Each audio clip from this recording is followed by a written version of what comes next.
All right, we can begin. We are here in the matter of Robert F. Anderson versus Randy Bolerjack, Deputy Secretary of State. This is cause number 22-200480-06.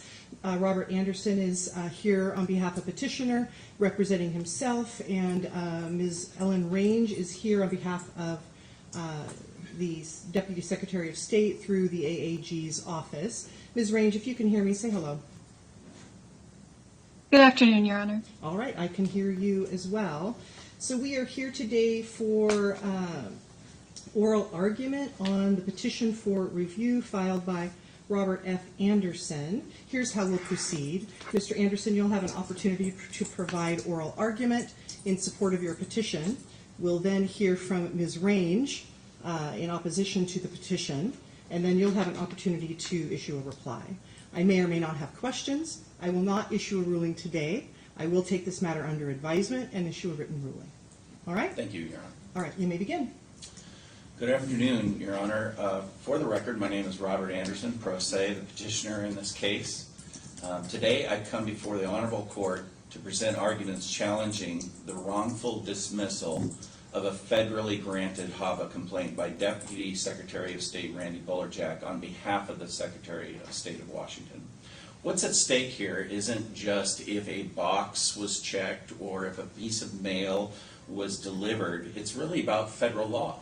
If the law was followed, if the intent of Congress was upheld, if the supremacy clause is intact, also if an appointed representative official will be allowed to fabricate evidence or at minimum fail to properly consider, apparently at all, the actual evidence and facts of the February 7th decision.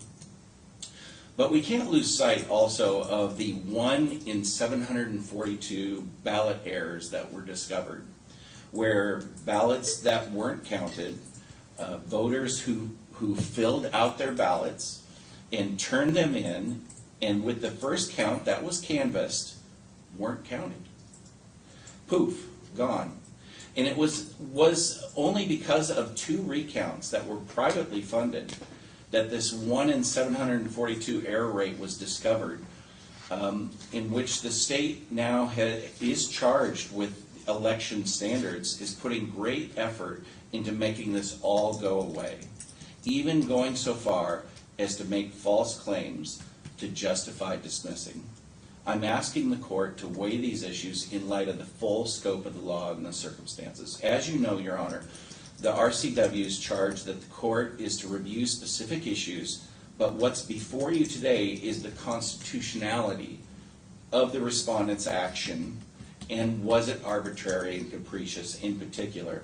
RCW 3405-570 states the court shall grant relief from any agency order in an adjudicative proceeding only if it determines that, and the 2 issues that apply here are A, the order or the statute or the rule of which the order is based is in violation of constitutional provisions on its face or as applied, or I, the order is arbitrary or capricious. This court has the full power and scope to ask and answer the question, was Mr. Bolerjack's decision constitutional?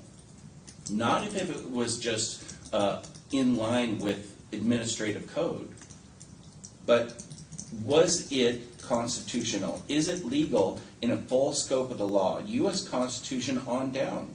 Was that decision arbitrary and capricious? This means, was Mr. Bolerjack's decision made without rational connection to the facts, evidence, or law, or, and this is the important part, without due consideration of the relevant facts and circumstances, not some of the facts, or as he stated the facts, but the facts, where the facts and all laws and circumstances properly considered. If not, this was an arbitrary and capricious decision.